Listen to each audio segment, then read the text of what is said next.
follow it up on the behalf of the people of Kenya. To the families that lost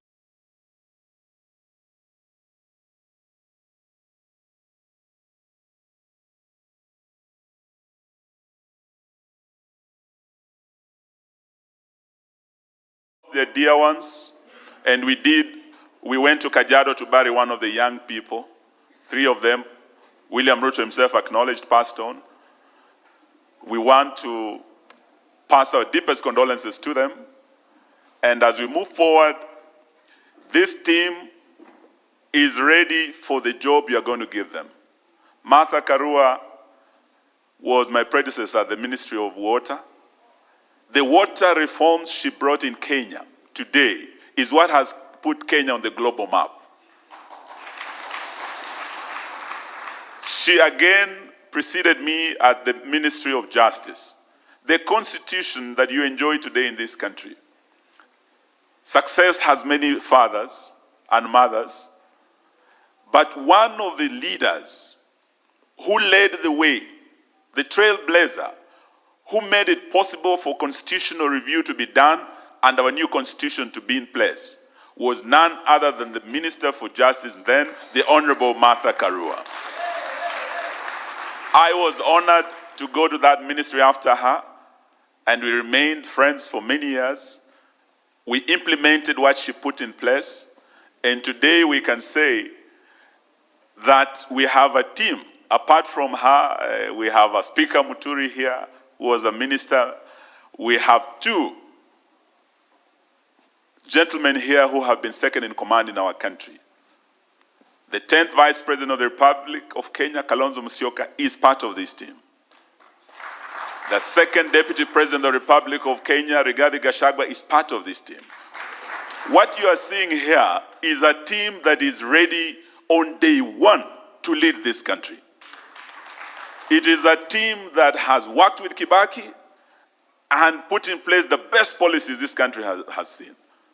A team, some of us have worked with Uhuru, some of the best policies in the health sector, in education, including Linda Mama, including Educare, policies that work, free primary education under Kibaki. This is a team that from day 1 will reverse the bad and failed policies of this failed regime. Beginning with Sha, She, She, Sho. Beginning with housing levy, which is the biggest scandal ever. This is the team that's going to reverse all those bad policies and restore the dignity of the pay slip of every Kenyan worker. This is the team that's going to do that job. So we ask you to work with us, to walk with us, to support us, and it is my pleasure to say to my big sister, Hongera, and to say to her also, 1 term is not a bad thing. Kuna watu wa William Ruto wanafikiria tukisema 1 term tunamkosea heshima. Hapana.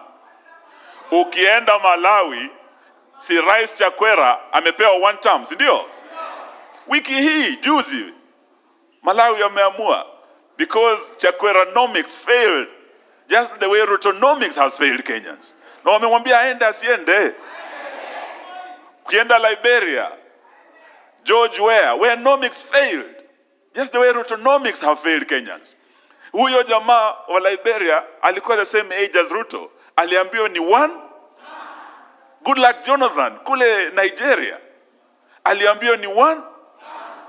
So Ruto tukikwambia 1 term, Wakenya wakiamua itakuwa 1. Ama mnasemaje? Na mimi nakubaliana na Martha Karua ya kwamba hata sisi tunaochukua tusikue kama huyu jamaa anaisi lazima ikue 2 term. Nimesikia wengine ati hata wanaweza badilisha katiba ati ikue 24 years kama ya Daniel Toroitich Arap Moi. Jamani, mtakubali hiyo jamani? Nilisikia jamaa anaitwa Faruk Kibet anasema ati hata mkicheza watabadilisha katiba.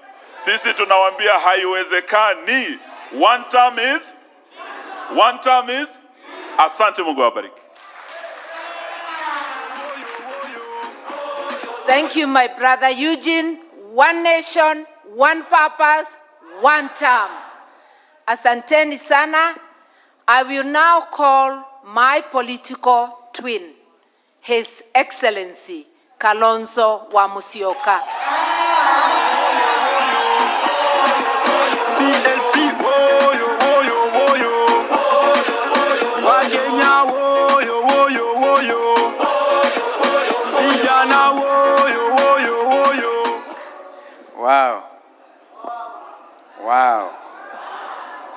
PLP. Barit. Tuungane tujikomboe. PLP. Tuungane tujikomboe. Sounds wonderful. Well, our sister Mother Wangari Karua, my colleagues Rigi G, I seem to agree with our friend JB. I am, as a senior counsel, I can do the deed poll to get Rigi G as the name.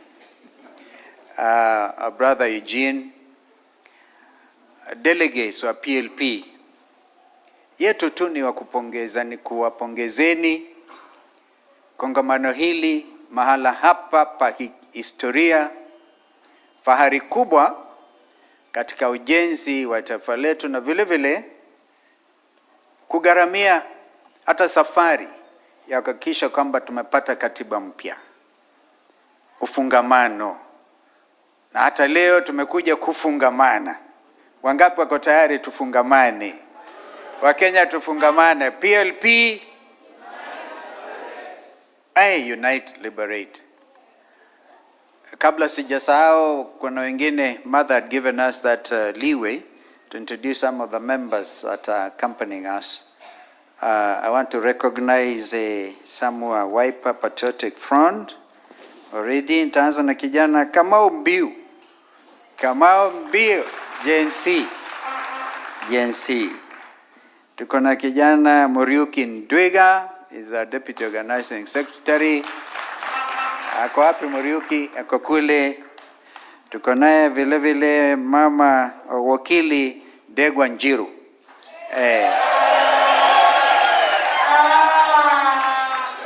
Huyu is a black bull. Tuko naye mama Susan Kiamba, mjumbe wa Makueni. Mama ngangari kabisa. Tuko naye vile vile mheshimiwa mbunge wa Embakasi ya Kusini, mheshimiwa Mawadhe. Musili Mawadhe. Tuko naye pia seneta kakamavu kijana Dan Manzo. Dan vile vile ni mwanachama wa People's Restorative Justice Commission, anaiongoza ndugu yetu JB Muturi, na ambaye inashirikisha pia dada yetu mdogo huyu Asha Bashir, ambaye ni katibu wa chama cha PLP. Kwa hivyo tumekuja kumwenzi dada yetu huyu na kuambia pongezi. We have known Mother Wangari Karua miaka mingi hiyo, mama mkakamavu, mama ogopi, mama yajua mafikra ya wazalendo, na kama ambaye yeye mwenyewe ameamua hawezi kamwe kusaliti nchi yake, huyu hawezi kuwa msaliti. Mama Wangari kadai, twakuenzi. Kwa hivyo najiunga na yale wenzangu amesema, hasa ndugu Eugene ameongea kwa kirefu juu yako. Yote haya tukubaliana nayo, na ili tujaribu kuokoa wakati, niruhusu tu ni yakariri pengine yale ambayo wamesema wazi. You made it clear. You have today declared your presidential candidate. We respect that, and we know you mean business, and the United Opposition is going to stand together and honor and respect these aspirations. Hapa ufungamano, safari ikianza, basi hatuna budi ila na sisi tuamue kwa kauli moja kwamba kamwe hatutarudi nyuma. And now William Ruto leads a government that believes in money laundering. Money laundering, to the extent that our country now is listed in the grey list of countries that even sponsor through money laundering excesses like terrorism and other things. Grey listed. Now amebuni tabia nyingine. Instead of money laundering, and I've watched him at the UN, he's now doing reputation laundering. Waniuliza hicho ni nini hicho? Reputation laundering has everything to do with doing things that will enhance your reputation. Well, you don't mean it. A good example, William Ruto anasema yanayofanyika kule Sudan. Women are abducted, they are raped, wanapigwa na magoons, talking to the world about Sudan, while back at home is doing exactly what he's talking about. In other words, he wants the world to believe that this is a man who stands for human rights, but at home, he's doing the opposite. What do you call that? Reputation laundering. But Kenyans know better. Na ndio watamweka one. Yaani nyinyi mnaamini? Mko tayari kweli? Kama mko tayari, tusimame tumshangilie dada yetu Wangari Maathai. If you mean it.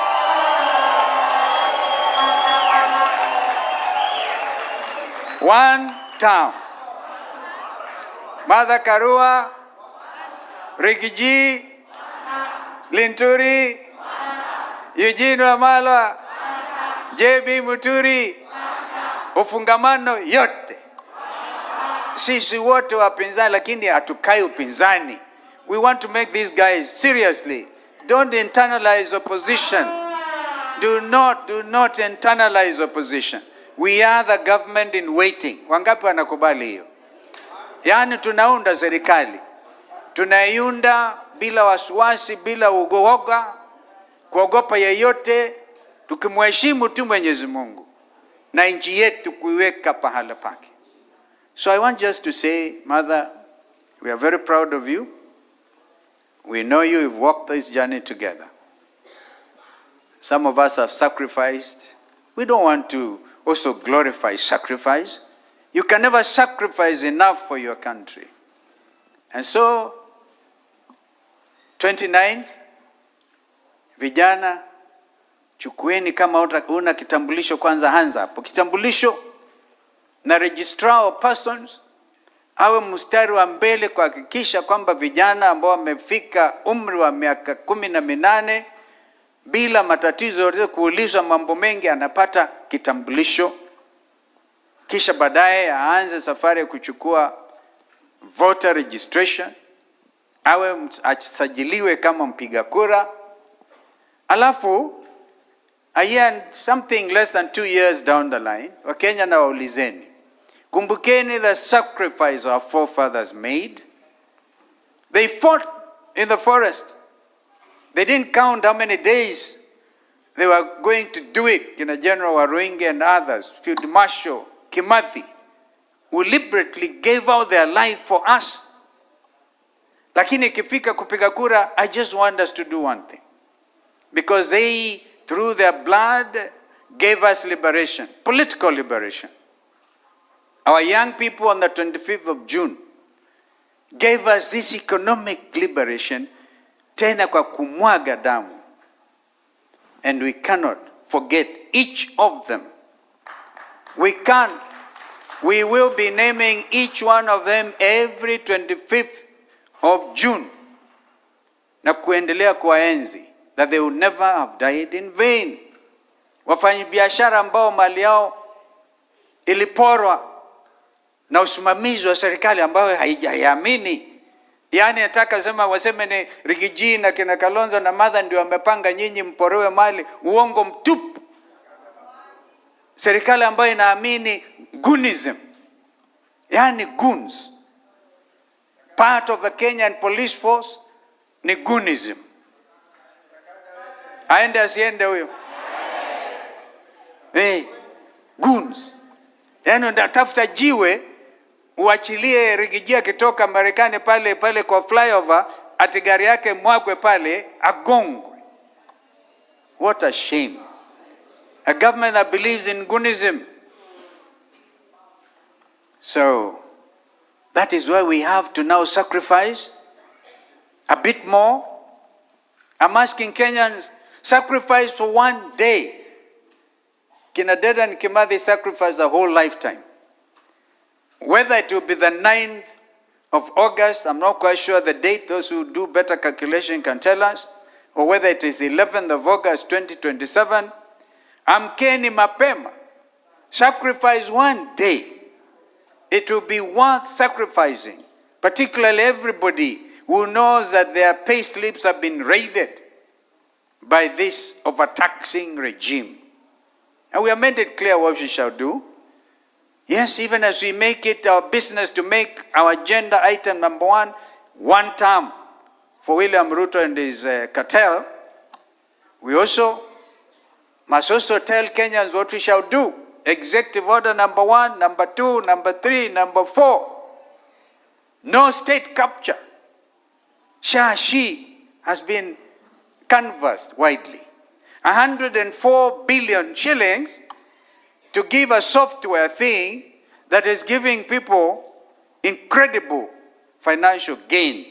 Na tunajua yanaelekea wapi? SHA. Yes.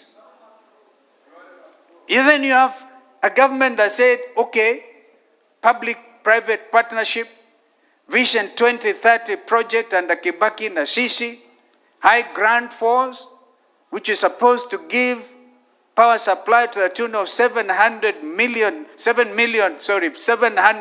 megawatts of electricity.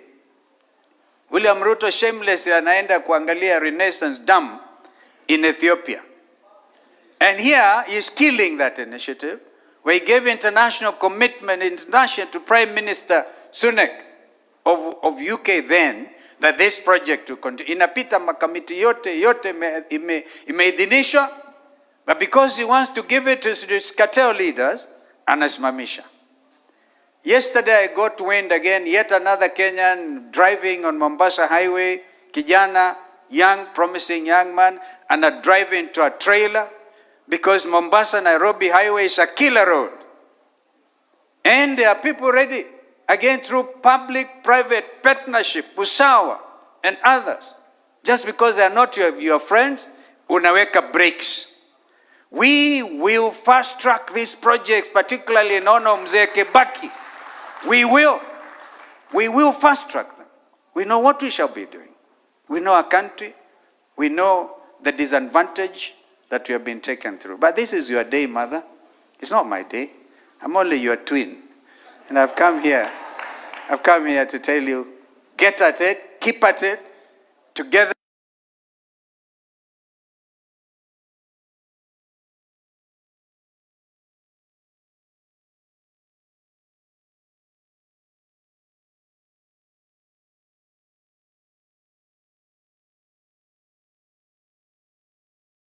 An eating place, a crime scene, as my brother puts it.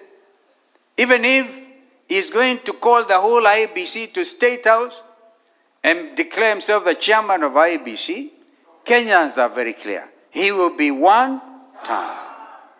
Kwa hivyo basi, nasema asante sana. Asanteni sana. I think we could talk on and on, but this is Mother's Day. You made it very clear. Thank you. Thank you so much. Asante sana, my political twin. One nation, one purpose, one term. Before I call my brother, I had greetings from Matiang'i, who is being painted red today. He's in Jubilee. And they're having a similar event. It's only fair that I give that. I also want to ask my colleagues, when Rigiji finishes, we shall all join him on stage for that one photo of a united team. So without much ado, I invite my brother, who is gifted in giving us snippets like one term. Rigiji.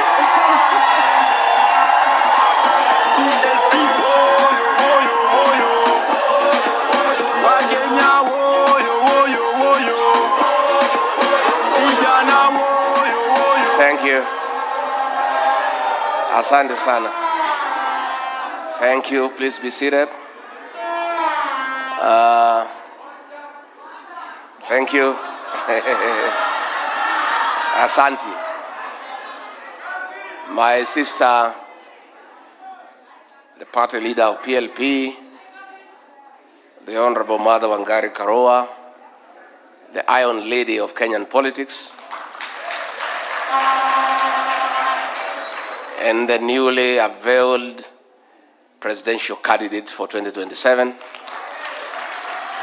fellow party leaders, and distinguished guests of this great congregation, PLP, Unite, Liberate. Hi, cousins. Hi, cousins. Cousins, hi. Hi. Shemeji, hi. Hi. Hi, bros. Hi. Hi, sis. Hi. Asanteni sana. Thank you very much.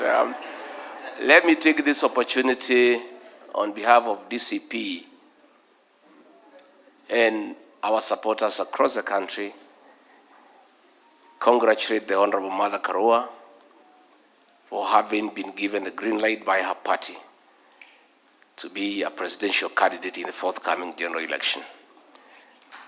Pongezi, my sister. And let me say we are very happy because we now know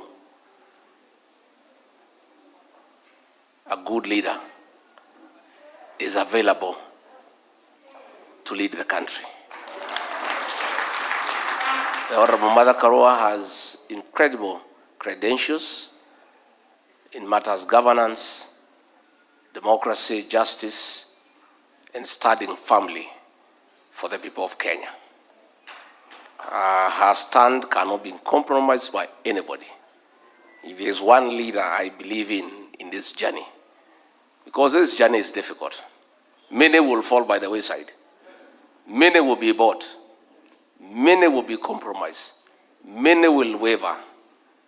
But I have no doubt in my mind, like every other Kenyan, Mother Karua will go to the end to liberate this country. We are therefore very happy that her party has endorsed her as a presidential candidate, and as she has said, she has already started convincing us to think whether she can fly the flag. And we are saying women are great leaders in this country. And not just in politics, in every sector. In business, in agriculture, in church, in all spheres of influence. Our women have proven that they can be trusted with leadership. They are passionate and they mean well for the people of Kenya. I'm sure everybody knows Mother Wangari Karua, if elected president of Kenya, she cannot steal from the people of Kenya. I don't think Mother would ever order for people to be shot in the leg. I don't think Mother Wangari Karua, as a mother, grandmother, can order for the killing of Gen Zs. So we have a great leader, and the people of Kenya have a choice to make. Let me say, let nobody worry that Mother here is a presidential candidate, Kalonzo Musyoka is presidential candidate, Ricky G is presidential candidate, Eugene Wamalwa is presidential candidate. As the Honorable Mother has put it, let everybody go and mobilize for votes. Go and sell your candidature, sell your vision, and convince Kenyans that you can be president. And then when we sit, as it has been very well explained, we want to assure the people of Kenya that we shall sacrifice. We shall make whatever sacrifices necessary for this country to make sure, under whatever circumstances, we have one presidential candidate to face William Ruto. My sister, I want to assure you, if you convince us, I'm sure you can, that you are the right person. I'll campaign for you the way I campaigned for William Ruto. I and my supporters will rally behind you. And we will do it the way it has never been done before. And I and my supporters are ready to support anybody whom we agree is the one to face William Ruto. And I would do it very happily. I only have one disappointment in case I'm not chosen. Just one. Just one disappointment. I will miss the opportunity to face William Ruto in the presidential debates. Hiyo mtu tukikutana kwa debate nitamkaanga, lakini that's the only disappointment I would have. But otherwise we'll be available to do what we must do. Isn't it? Let's be watchful and very alert. William Ruto knows his goose is cooked. He knows joint opposition will send him home by 10 a.m. And he has embarked on a very serious scheme to divide the opposition. Be alert. You'll see the next several days the kind of schemes he is having. Creating confusion in the opposition, buying people, dividing others. Let Kenyans stay alert. Luckily for us, Kenyans are very intelligent. They'll know. When they see a mole, they'll know. When they see somebody being used to divide the opposition, they'll know. Let Kenyans be alert. But for us here, we must stay together because Kenyans expect no less. We cannot fail this country, because if we did and this guy came back, there will be no country here. Isn't it? All public resources have been looted. State House is a crime scene. Money for capitation is what is being used to bribe people in State House. Money for SHA is what is being used to bribe people. Even this Haiti thing, William Ruto cannot go to the UN to talk about criminal gangs in Haiti when we are having criminal gangs here in Nairobi and in Kenya being accompanied by police to terrorize Kenyans. William Ruto has turned to use of criminal gangs to harass opponents, to disrupt meetings. During Sabasaba, criminal gangs under police supervision were burning supermarkets. They were stealing from people. In Kikuyu police station, where courts of law were torched, the Inspector General of Police went there with CS Murkomen, and 11 police officers were promoted on merit for having allowed and supervised the burning of the courts by gangs. Yeah? So, there is no way he can go to the UN and pretend that he is very concerned about criminal gangs in Haiti, when in this country, he is using criminal gangs to terrorize Kenyans.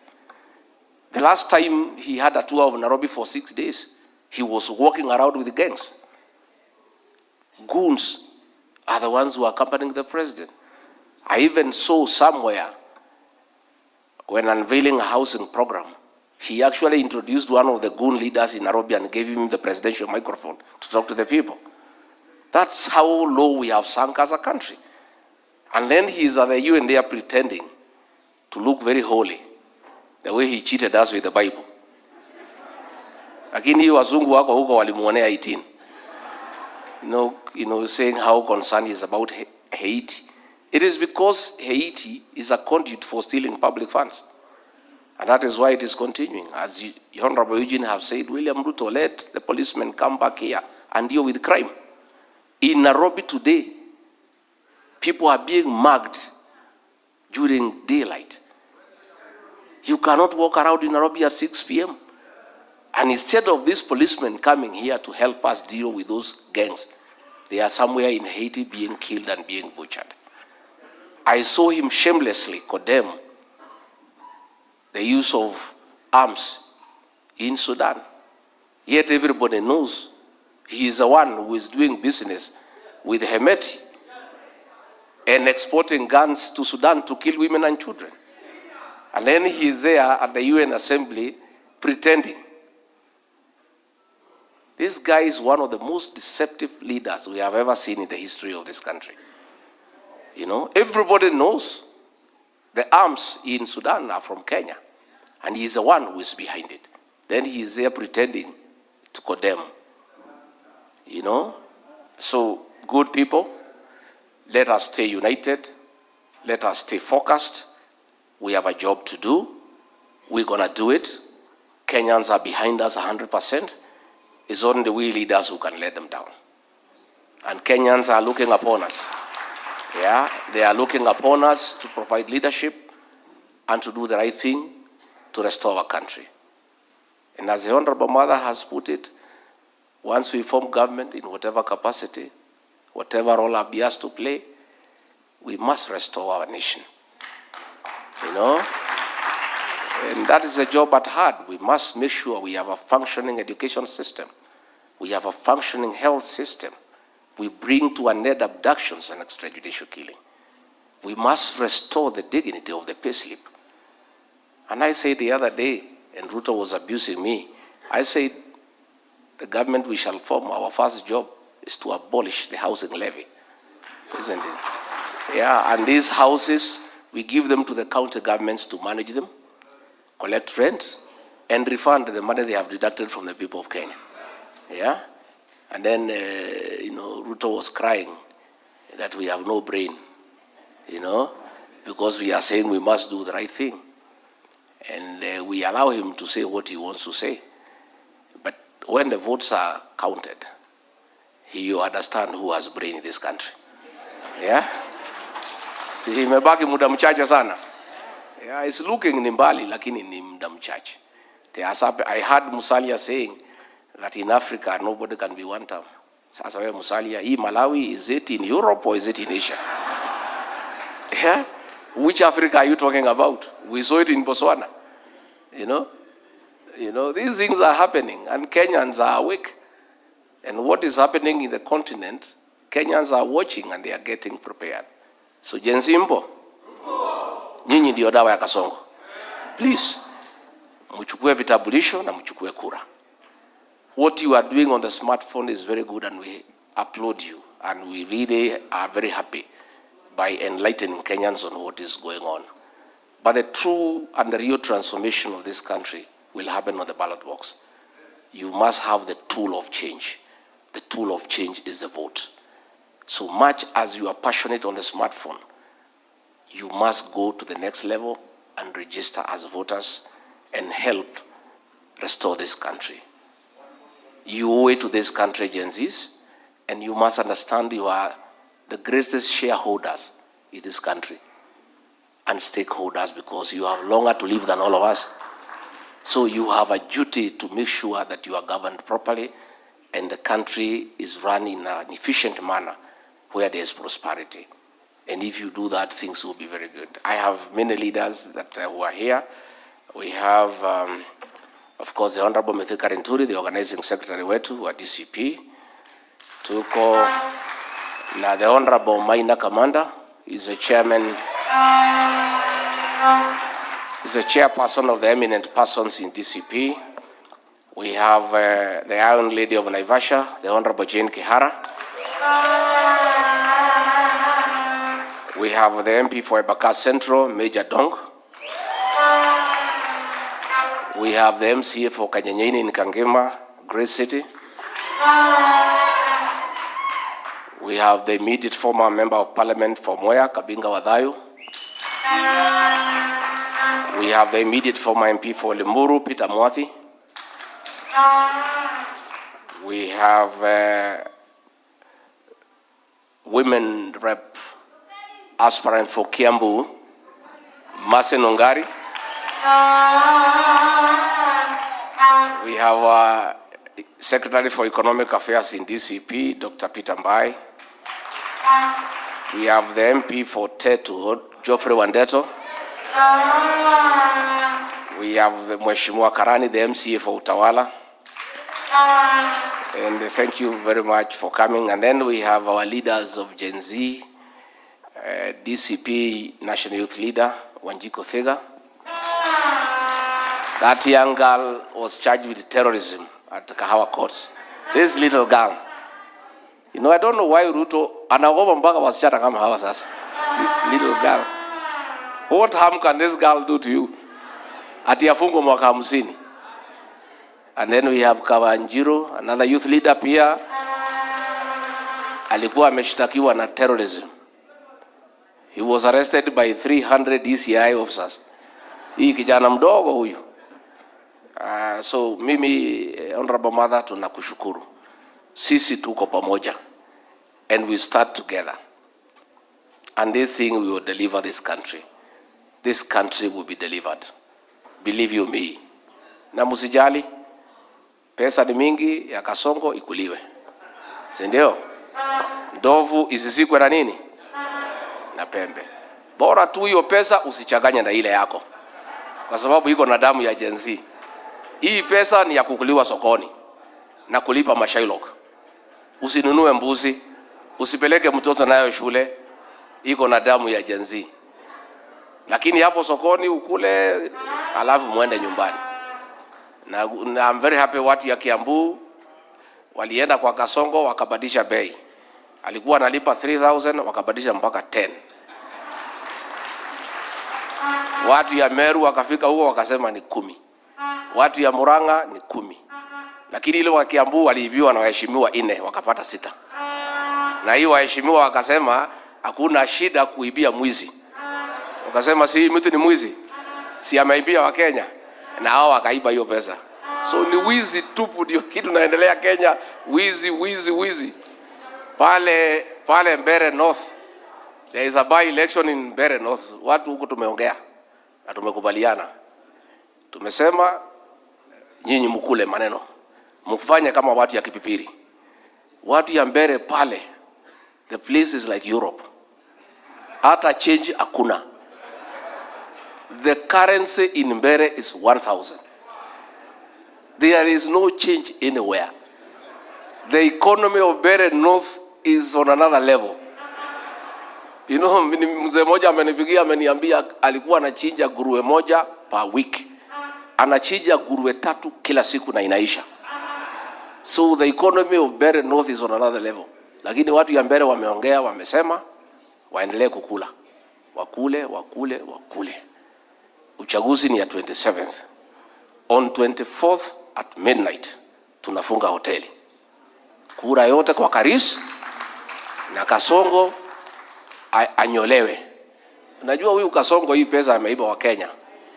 Tumeambia wa Kenya tupangane vizuri. Tumnyoe hii pesa yote, by the time anatoka akuwe hata hana kitu. Si iko namna hiyo? So tumeshukuru sana. Thank you very much my sister. Go. You have what it takes, na sisi tuko pamoja. Asanteni sana. That's why all Kenyans of goodwill must join hands. We must push back and get our rights. PLP, Wakenya, vijana, wamama, wazee, PLP inaunganisha na kukomboa. PLP inasikiza wananchi wote. PLP ina mifumo ya kutetea wakulima wadogo, wafanyakazi wote, wanabiashara. PLP inapiga vita rushwa, uongozi mbaya na hatu unyanyasaji. PLP inamjali mwananchi, mazingira safi, matibabu bora, umeme thabiti, elimu free.